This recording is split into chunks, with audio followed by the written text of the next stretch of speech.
What's good, everybody? Today we're going to be going over the Air Jordan release dates for summer of 2025.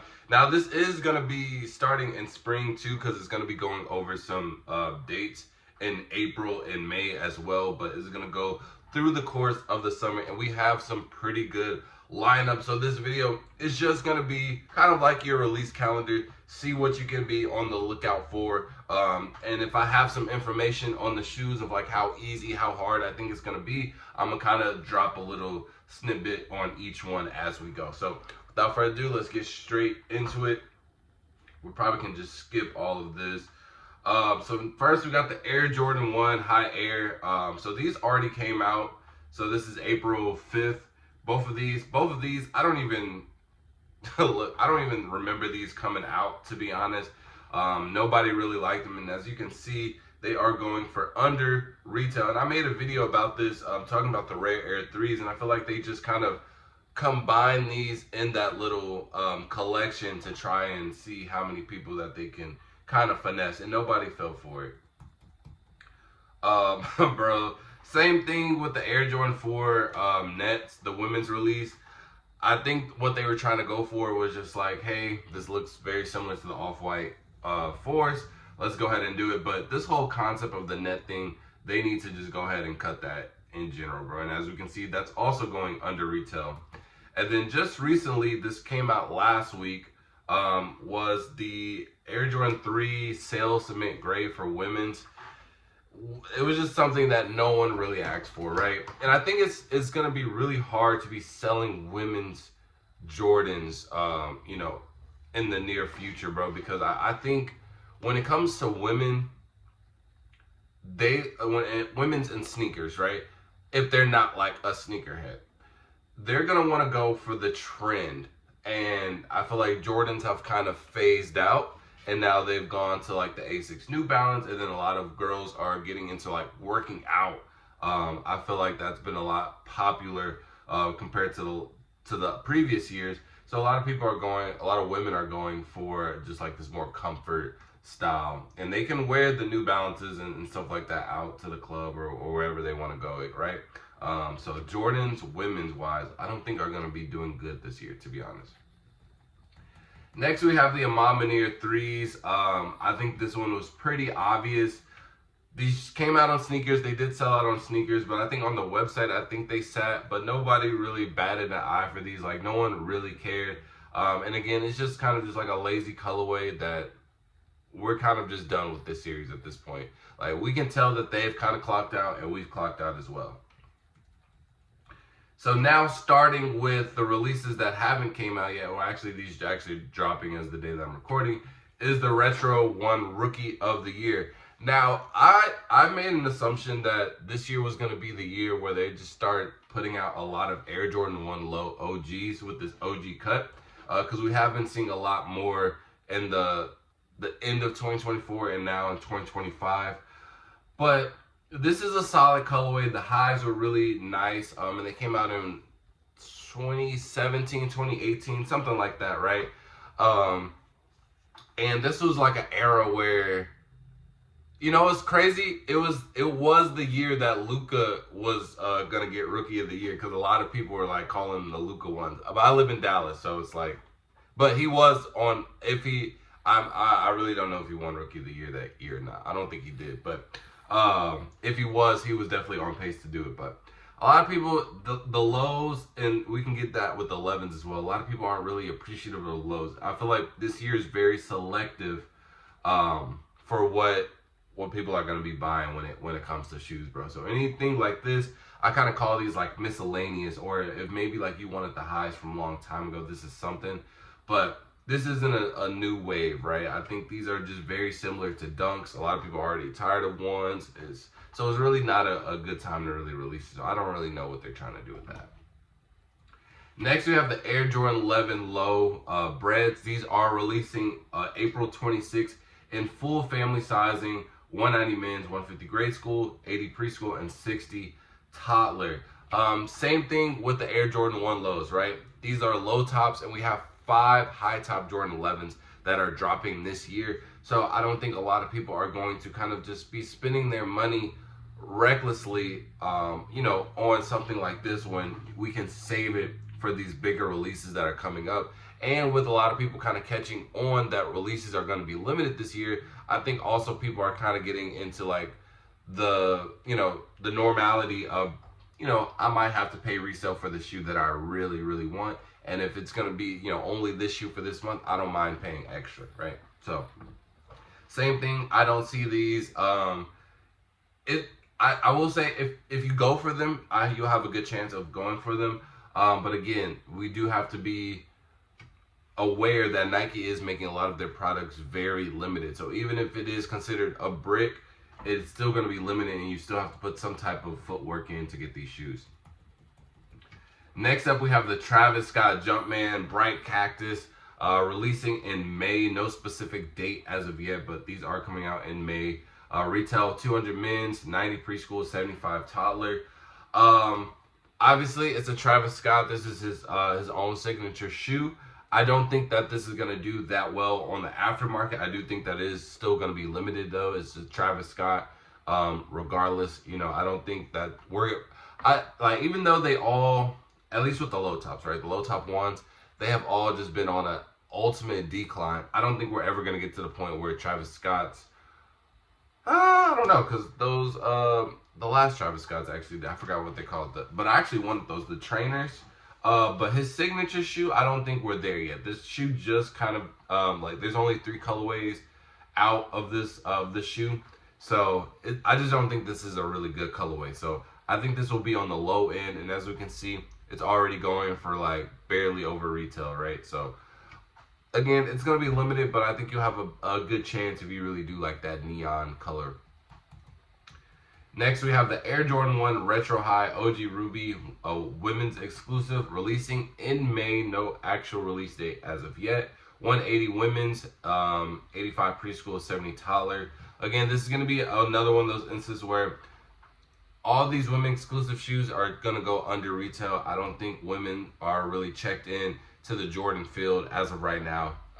They're on to the comfort world, which I don't blame them at all, and it's really going to be hard to like reel them back in because even the guys aren't fully reeled back in. And on top of that, we've already had so many red, white, and black Air Jordan 1s like literally this year already, not to mention just everything else that we've previously accumulated over the years. So this isn't going to be hard to get at all. And the colorway is also kind of just questionable, like what are we doing with this one, right?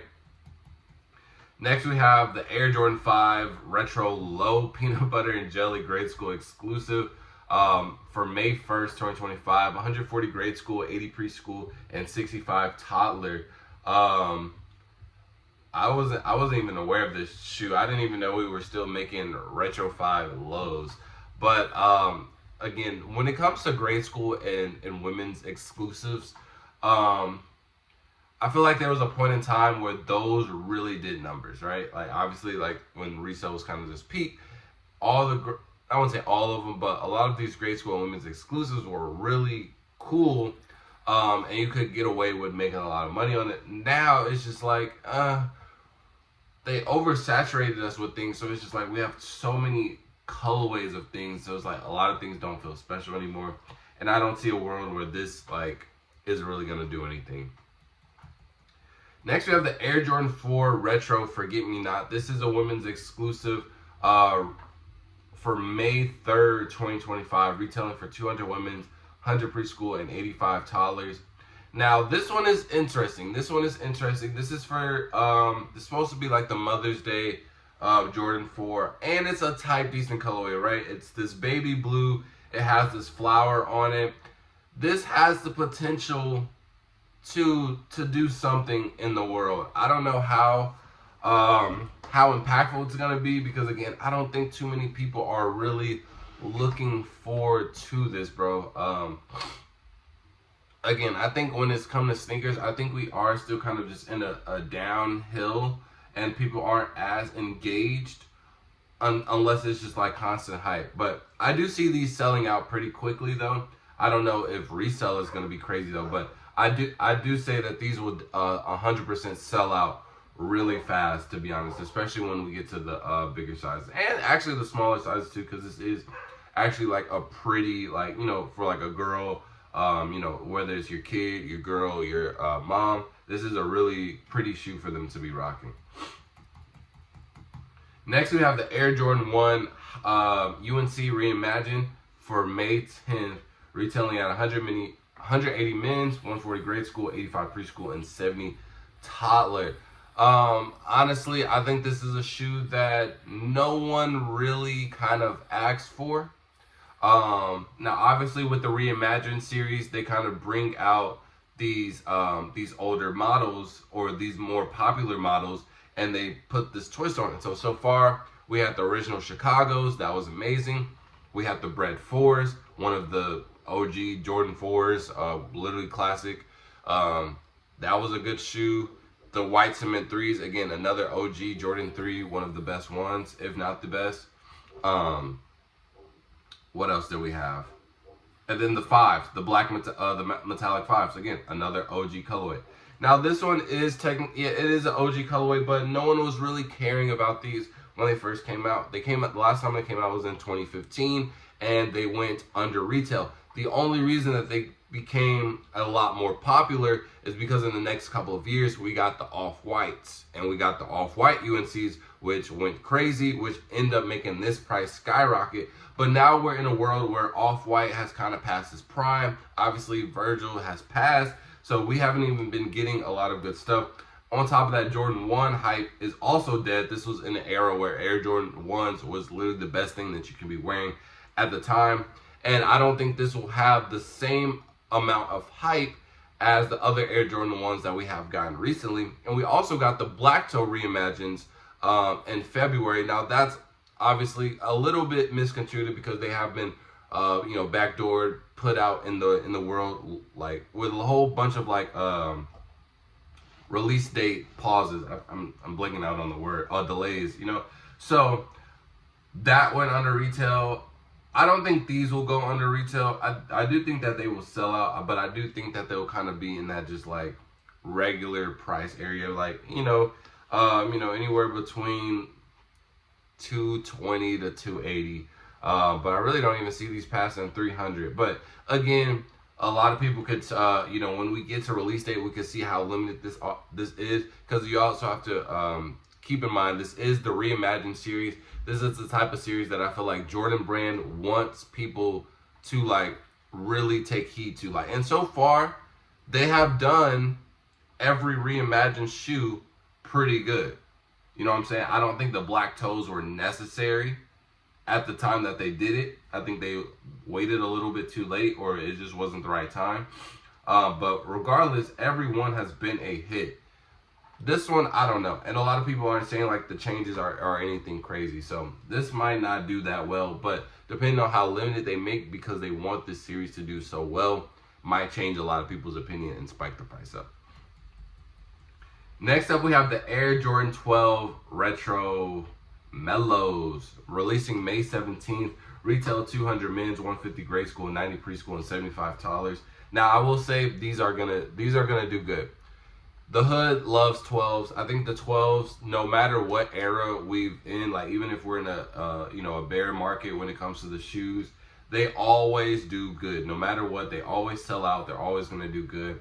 You know, Mellow just getting inducted into the Hall of Fame. I think a lot of people are gonna pick these up. I think these were a classic back then. I think they can age pretty well, and they're gonna be a pretty good shoe to pick up. So these will probably be a problem. I think a lot of people are gonna want this for sure, especially just having the word mellow attached to it. A lot of people are gonna want this. So do not sleep on the 12 mellows. Next up, we have the white cement 4s, May 24th, retailing for $215 men's, 160 grade school, 100 preschool, and 85 toddlers. I don't think we have to really talk about this one. This is going to be insane. I think this is one of those shoes where everybody just have their eye on. I'm going for one. I actually have a pair already, the older version, but I'm just going to go ahead and probably try and sell those and buy these, because those are a little bit, one, they're old, two, they're not the right size. So, and they're saying that this has the new shape. So, but yeah, everybody's gonna want these. These are definitely gonna resell. I think we can see something similar to like how it was with the Reimagines and the flu games, etc. So just be on your eye if you really want these. You are gonna have to put in some work for these because that's the shoe just everybody wants, right? Next up, we have the Air Jordan 3 Rare Air releasing May 30th. 210 men's, 160 grade school, 100 preschool, 85 college. Now, a couple of retailers have already released these, and I'll let you know right now, I don't think a lot of people really caring for these, to be honest. We've just had similar threes like this, I wouldn't say like this, but you know, just like we got that black cement vibe already, right? So, I think a lot of people are waiting just for the 4 Rare Airs. I think that's the one that everybody wants. So this one, I don't think is really on anybody's radar. Like, and me personally, I've seen them already. They don't look that crazy. Like, they don't look remotely good. You know what I mean? Like, they're okay. Like, if somebody gifted to me, yeah, sure. But I wouldn't spend, like, I would have to get this for under retail, in my personal opinion. But yeah, they're just not it for me. And the only reason I may get this is just to complete the pack. You know what I'm saying? I'll be cool with the 3s, the 4s, and 11s or something like that. I don't know. But these could be a fairly easy cop, but you will have to put in the work for them. Next up, we have the Undefeated 4s. These are going to be, I think these are already confirmed for June 28th, if I'm not mistaken, retailing for $225. And there will be 2 different versions, the Nike Air and the Jordan version. And I think they said that the Nike Air is going to be the more general release version versus the Jordan, which is going to be the limited version. So just keep that in mind. It really doesn't matter for me, Nike Air Jump, man. It really doesn't matter for me. Like, I just need the shoe. Next up, we have the Air Jordan 11 Retro Igloo for June 7, 2025, retailing for $190 women's, $80 preschool, $60 toddler. This is, again, another one of those instances. It's a women's exclusive, and it's 11 low. I don't think a lot of people are going to be going for these, especially the women. Now, we might have some guys who can be able to fit in that women's sizing that might go for these, but these are going to be okay. Like, no one's going to go crazy for this. And I think we're going to have a lot more bangers in June that a lot of people are going to want to be saving their money for. But this is just a calm little cop. If this is like a color that you like rocking, if you just want something chill, you can definitely probably get this. And also for all of these shoes, I do have like release prediction videos the closer we get to the release dates, and we can go in depth of kind of some of these analysis. But this is just kind of just showing you what you can be expecting for the upcoming season. Next up, we have the Air Jordan 14 Retro Ferrari, June 11, retailing for $210 men's, $60 grade school. Again, another OG, another classic. This one is going to do numbers. Everybody's going to want this. I think I want it just because, like, the Ferrari is just like a staple. Literally the best 14. So, yeah, everybody's going to want this. Be prepared to put in some work for these, bro. It's going to be a movie. Next up, we have the Air Jordan 5 OG Grapes. This is another OG shoe. I'm not a big fan of it, and I think we've had like a couple of different iterations of the Grapes over the last couple of years. This is going to be releasing on June 21st, retailing for $210 men's, $160 grade school, $100 preschool, $85 toddlers. Again, just one of those OG. I feel like any OG, any nostalgic shoe that you see releasing this year, just know that it is going to be a problem, because there are people have came in to 2025 with the notion of, this is the year I'm going to be collecting all of the shoes that I wasn't able to when I was younger, or re-up on the stuff that I really, really like. So a lot of people just kind of have the headstrong on some of these releases. So even though it may not be crazy to you, all of the OG and nostalgic shoes are going to be a problem. So just keep that in mind. Next up, we have the Swarovski Air Jordan 1 Low Stealth. This is going to be a women's exclusive. This is a Swarovski's collab, so that's why the retail is very high for $1,000. It's coming in summer 2025. We don't have an exact date yet, but just know these. I think all the Swarovski shoes always do good, right? They are going to sell out instantly. If you do get them, that is good. But just know, make sure you do have a buyer if that is your intentions of selling, because retail is expensive, and you have to have a very specific buyer that wants to pay that much money. So just keep that in mind if you do plan on trying to sell those, because $1,000 for some Jordan 1s with some diamonds, I don't know. Not those. Because it's just an all gray. It didn't look crazy to me. There's some other Swarovski shoes that I may, you know what I'm saying, when the bag gets there, I might spend it, but I don't know yet. Next up is the Air Jordan 3 Retro OG Soul 2.0, retailing for $200, coming in the summer of 2025. I'm pretty sure they gave this, actually no, because they've been bouncing between May and June, but I think it's gonna come in June. I'm looking forward to this shoe. Hopefully it is men's sizing, like full sizing, like all the way to like 13, 14, etc. Because the original soles, they were, one was a women's, and then the other one, it only went to like a size 11. So hopefully this is a US release, and then hopefully it is a men's release all the way to like 13, 14, which I'm pretty sure that they're gonna do that, because I don't think that they would have brought this back if it wasn't for that. So I'm definitely, this is one of the shoes that I'm really looking forward to cop. I just wish that it was the OG though, because it's just an aged version of it, and it's okay. I've seen them on feet, they're all right. I'm still gonna cop though, they fire. And then last, we have the Air Jordan 4 Retro White Lemon Twist Light Graphite. They got to come up with a better name than that. For summer 2025, 160 grade school, 100 preschool, 85 toddler. I generally don't even know what this shoe looks like. But again, when it comes to these grade school women's exclusive, don't expect anything crazy. You're not gonna have to jump through that many hoops. But as you can see, that is it for the summer lineup. Now we are gonna get a lot more in the summer, and this was mainly spring, so I'm gonna just titles like spring and summer, you know what I mean? But there are definitely more stuff coming out in the summer, because this didn't even touch on like July releases. I know there's some August for sure, so there is a lot more to come through, but this is just kind of a preview of what we're about to get in the upcoming months. So let me know which one you were looking forward to the most, and with that being said, fall out. Peace.